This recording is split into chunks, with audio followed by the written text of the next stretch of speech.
up, yo? Welcome back to another video. In this video, we are going to be doing another Lions mock draft. This is mock draft 2.0. Now, this is the second post free agency mock draft. We're going to be using a different format. You guys won't be seeing the mock draft simulator. However, I did use a simulator because if there's no simulator, I don't like that. I don't just like being able to just pick players like, oh, you know, he might fall there, so I'll pick him. I like having simulator. That way there's decision making. Players may fall. They may go before I wanted, you know, so I have to like kind of just adjust on the fly. So I already have the decisions made, right? All these picks are already made. I will make my reasoning as I go for. I'll talk about these players a little bit, but I think this may be a more fun way to do it.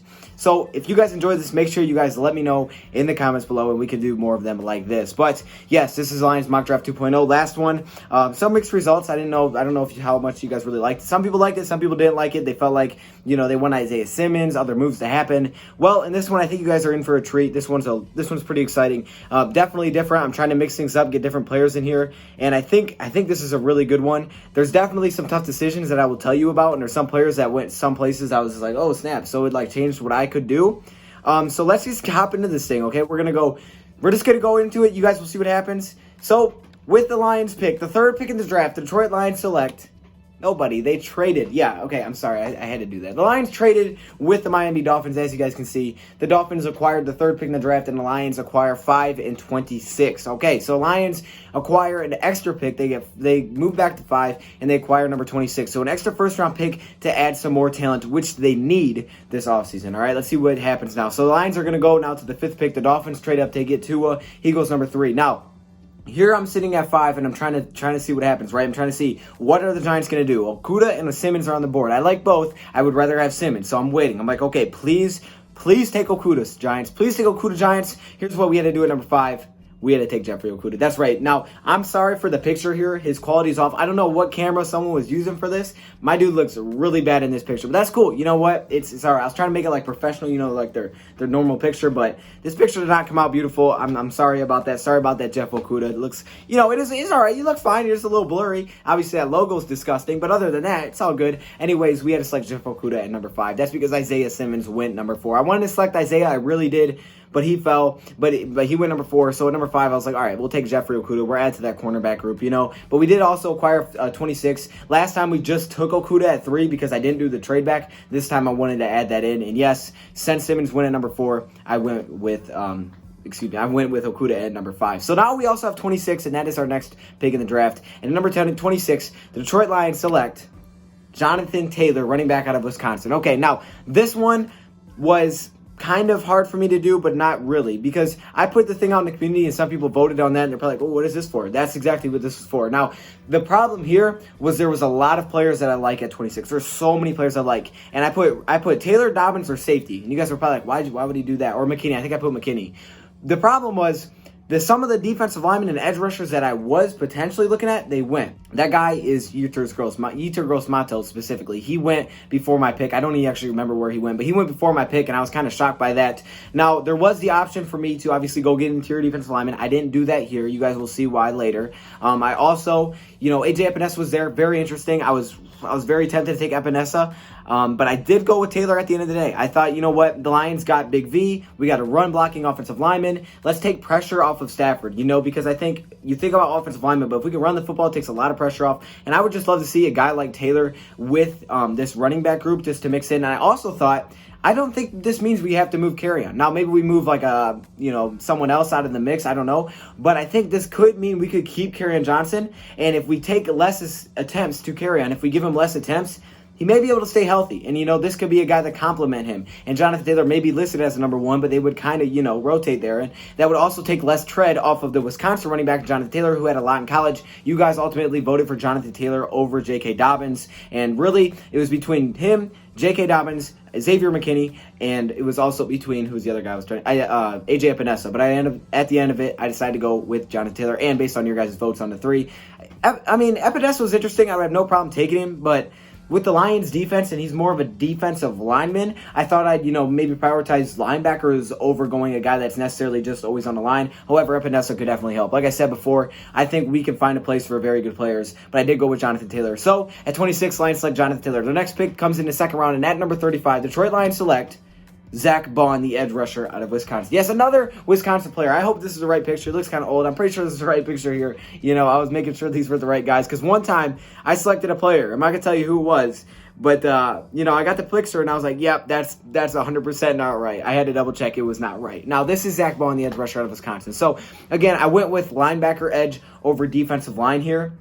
So we are able to get our running back and our cornerback, but I was always someone that's like, hey, we need to find a way to get pressure, and Zack Baun will give you that. And I think he would fit really well in this Detroit Lions defense. After releasing Devon Kennard, you know, Austin Bryant, I have a lot of high hopes for these edge rushers, but we need to get some pressure, and I think with the nickel defense that we play, sometimes playing in a 2-4-5, which means 4 linebackers on the field, sometimes 3-3-5, with all these linebackers on the field, I wanted to find a linebacker that could do multiple things. Not a guy that's specifically just a, you know, a run stopper, or just a pass rusher, or just a pass guy. I wanted someone that could do a lot of both. You know, he wasn't maybe excellent at everything, but he could do multiple things for Matt Patricia's defense. I think that is Zack Baun, who came up with 19.5 tackles for loss last season and 12.5 sacks. So yes, he can do multiple things, but he also can really get pressure. And I think Zack Baun is a really safe and good pick for the Detroit Lions here to add to that linebacker help after losing Devon Kennard. I feel like it's a really good replacement with Jamie Collins because I think Collins will play more on the inside. So Zack Baun comes in at the second round. Now let's hop into the third round. And at pick number 67, Detroit Lions select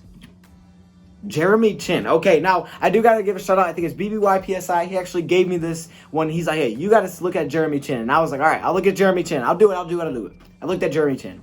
I like Jeremy Chinn. Okay, I looked at him a little bit. I was like, okay, this dude's kind of nice. Now, the thing with Jeremy Chinn is this. I think like Jeremy Chinn is actually starting to go up a draft board and starting being even more noticed, and he definitely should be. This is a 6'3" safety. Now, you're probably like, why in the world are you going with a safety? I went with the safety here because I feel like he has the versatility to not be Isaiah Simmons, but be kind of similar in that way. With the amount of defensive backs and linebackers that are on the field at the same time, he's a very good hybrid player. I think he can be for the Detroit Lions defense. And the Lions run a lot of 3 safety sets. And I was thinking, okay, why would I go with the safety with the Detroit Lions amount of safeties that we already have, right? I mean, look at our safety. We have Tracy Walker, Will Harris, Duron Harmon. You know, we got J-Ron Curse, who I think is going to be more special teams. Miles Killebrew, he could be more of a linebacker. But all these guys, I'm like, why would I go with the safety?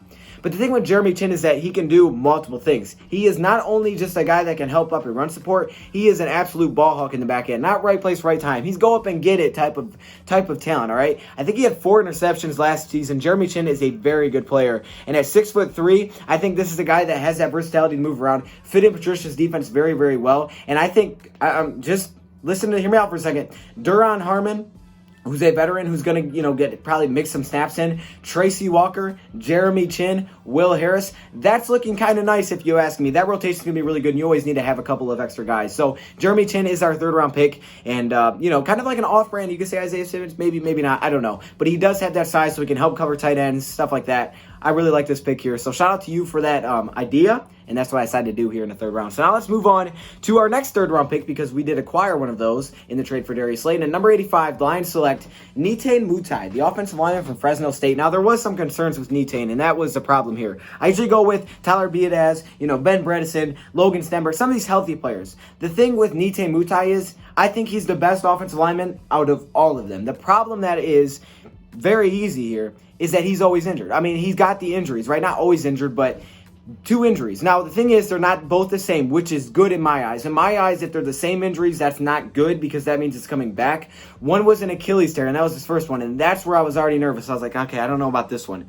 Then the other one, I believe it was a shoulder injury, which is good because they're different injuries. If it was Achilles or leg or something like that, I'd be like, all right, no, we got to pass. Since they were different, and, I think what we did see of him in the over 600 snaps, he was a heck of a run blocker, heck of a pass blocker. He was incredibly powerful, man. This guy could just throw people off. He can do both extremely well. I think you can make a case this is the best interior offensive lineman in the draft, like specifically offensive interior lineman. Not Tristan Wirfs that can play both. Just interior offensive lineman. I think he may be the best interior offensive lineman when healthy. So the Lions have taken a lot of risks, I think, with a lot of players. They're taking another one here. But if this guy pans out, he could be the next kind of Kenny Galladay third-round pick. This is a heck of a player. And yes, maybe not as safe as some of the other ones. But again, I wanted to mix it up. How many times have I taken Tyler Biadasz?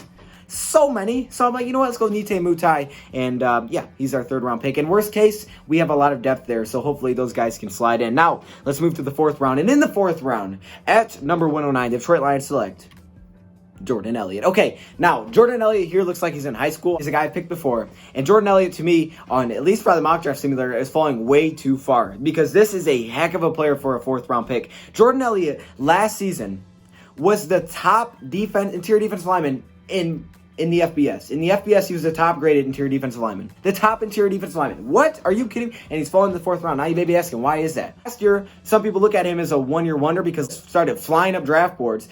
I still think he's being slept on a little bit because of other interior defensive linemen. The thing about Jordan Elliott is he's actually a pretty consistent player. I mean, I know there's like that narrative that he's that one-year wonder because of that really good graded season by Pro Football Focus.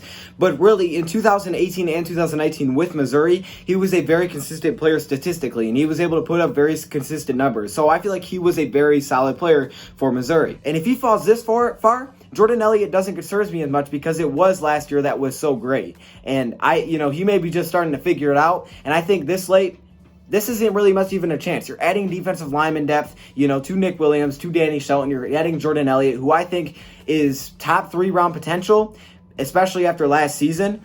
And, if you get what you got from him when he had his breakout year in college, you're getting a heck of a player here in Jordan Elliott. And I think Jordan Elliott is just a very solid pick to add to it. Now, I didn't go with like a defensive end. He's more of an interior defensive lineman, but I think that's what the Lions need. They need to mix in some depth there. So I did go with Jordan Elliott here. I think this is a very big steal. This is probably the steal of this draft. And now let's hop into the 5th round where we have 2 picks. And in the first pick in the 5th round, at 149, the Detroit Lions select Anthony Gordon, the quarterback out of Washington State. Now, there were some options. I was really considering in the 3rd round taking Jalen Hurts. I was really considering taking Jalen Hurts. I was looking at him multiple times, like Jalen Hurts. Do I take him? Do I not? Do I take him instead of Jeremy Chinn? Do I take him instead of Netane Muti? And in the 4th round, go offensive lineman. What do I do here? I decided to go with Anthony Gordon. Now, Anthony Gordon is a pretty good quarterback. Now, this is one of those quarterbacks that has like Stafford numbers in college, 48 touchdowns and 16 interceptions. Pretty good amount of interceptions, but tons of touchdowns. That's kind of what he is, right? He's a guy he's not afraid to put it out there and try to make plays. Anthony Gordon was also a guy that was in a Senior Bowl, so Matt Patricia and the Lions coaches, they got an up-close look at him. I think he fits pretty well. I think he's going to compete for that 3rd quarterback position in that developmental role. He could potentially compete for that backup role. I think he's a very good quarterback here, and he's been kind of going up draft boards I've seen recently as well. I think before he was looked at as kind of a 7th round, now he's kind of going up, and here I'm taking him in the 5th round, my first 5th round pick. So yeah, maybe a little bit earlier, but I do want to make sure that we have a guy to develop, and I think Anthony Gordon could potentially be that long-term option for the Detroit Lions. And plus, he's got kind of the hair going there. You see that hair? Stafford kind of had that thing coming out of college as well. So I go with Anthony Gordon. Now with the 2nd, 5th round pick at number 166, Detroit Lions select Antonio Gandy-Golden. Now a lot of people are probably like, wait, where's your wide receiver at? Well, here he is. Now, Antonio Gandy-Gordon looks kind of like a little kid here, but hey, I'm sorry, I couldn't get another picture. They didn't have a lot of picture of him. But Antonio Gandy-Golden is a freak when it comes to being a wide receiver, okay? Now again, this is our 2nd, 5th round pick, and this kind of reminds me of potentially the next Kenny G, right? We got Kenny G in the 3rd round, and it was really the physical attributes that everybody was like, ooh, snap. Like, how big are you, Kenny G? Like, what? Like, watching this guy make jump ball plays. Antonio Gandy-Golden reminds me of that potential, and I think I'm looking for more of an outside wide receiver to fight for maybe the Marvin Jones Jr. replacement in the future. I didn't want to go with slot, I wanted to go with outside this time, and I think Antonio Gandy-Golden is one of those slept-on players because he is from a school like Liberty that's not talked about a lot, but his stats are insane. Like Michael Pittman's stats are very good. His stats are very good as well. Let's look at him. He's a 6'4" wide receiver who had nearly 1,400 yards receiving last year, 17.7 yards per reception, and he also had 20 touchdowns in his 2 years combined with Liberty. This is a guy that can go up and get it. He's got the size. He can be the Marvin Jones Jr. replacement. Pair him with Kenny Galladay in the future. I think this is a really good pick, and plus I think he can have an impact on year 1. So Gandy-Golden comes in here with our 2nd, 5th round pick. Now let's move on to the 6th round. And at 182, the Lions select Francis Bernard out of Utah. I was thinking there was a 3rd name there because we just did Gandy-Golden. Francis Bernard, the linebacker out of Utah. Now, the picture's a little fuzzy. I apologize. I couldn't get a better picture. Not a lot of picture of Francis either here. Now, you're probably like, who in the world is this guy? I'm pretty sure not a lot of people know who this guy is. One thing you may notice about Francis Bernard is that he actually is listed as a running back at one point. Back in high school, he was actually a really good running back, so that's why he was listed as a running back, but really he became just a linebacker. In high school, you play 2 different positions and stuff like that a lot of times. He was consistently a linebacker, so even though there may be some confusion there, he was definitely a linebacker, but yeah, he went from BYU to Utah, and both at BYU and Utah, he was a solid player, and he was able to cover very well, and I think that's something that both of those schools were able to get out of him, and I think that's something something that he can bring to the NFL. Didn't know tons about him either. But the thing that I liked about Francis Bernard here was that he can definitely help in coverage, okay? Statistically, he looks good in coverage, but he's a pretty solid coverage linebacker. Now, the one thing that I don't love is that he wasn't a guy that in college would blitz very often. I don't know if he had really any kind of sacks in college. So he's not one of those linebackers that are going to blitz. I think he's a linebacker that can use in certain situations for Patricia. On passing downs, you can put him out there. He can help in the pass. He came up with 5 interceptions in 2 years. That's why you're putting him on the field for his coverage ability. They're hard to find. It's hard to find linebackers like that. But also, he is a good tackler. He just didn't blitz a lot at Utah. So he's a good tackler, 85 total tackles last season. So it's not like you're getting a guy that only can pass coverage, because that wouldn't be good. But I think he's kind of like a prototype that you put out there in certain situations, and that's why I decided to select him, because he has like a specific thing that he's good at. You know, you get later rounds, you're finding specific things. That's what I found here with Francis Bernard, and that's why I decided to take him. Now, to finish it off, our final pick in the 7th round at 235, line select, Jon Runyan. And no, he is not a quarterback. I'm sorry. I could not find a picture of him like the other ones where they're just kind of standing there in a suit, so I found this one. He's not a quarterback, guys. This is the offensive lineman, mostly the offensive tackle out of Michigan, and this is a guy that I think is just a depth offensive lineman. You know, something goes wrong, you put him in. He can help out the tackle position. If something goes wrong with Big V, maybe he can compete for that spot with Big V. He's going to add some pressure, and I think Jon Runyan was a very solid lineman with Michigan. In 2018, he was an All-Big Ten player, just a very consistent, reliable player at Michigan. Pretty solid when it came to being patient as an offensive lineman, solid in the pass protection. He just doesn't have that natural, like a strength and ability, but, you know, you're not going to find everything perfect in the 7th round. So I think Jon Runyan here is a solid player when it comes to depth. We'll see if he even makes the team, but that's who I decided to go with. And overall, this was kind of a quiet, I don't think this was a big named draft. I think this was a lot of players that maybe you don't know tons about, but I think it was an interesting way to do it, because I haven't done a draft like this before. I wanted to get a lot of different players in here and mix some new things in. So again, this is not my prediction. This is not the one that I would do for sure. This is just another mock draft. This is 2.0. 3.0 is coming soon. Don't worry about it. We're going to mix a whole bunch of things in. So if you wanted to see, I wanted AJ Epinesa.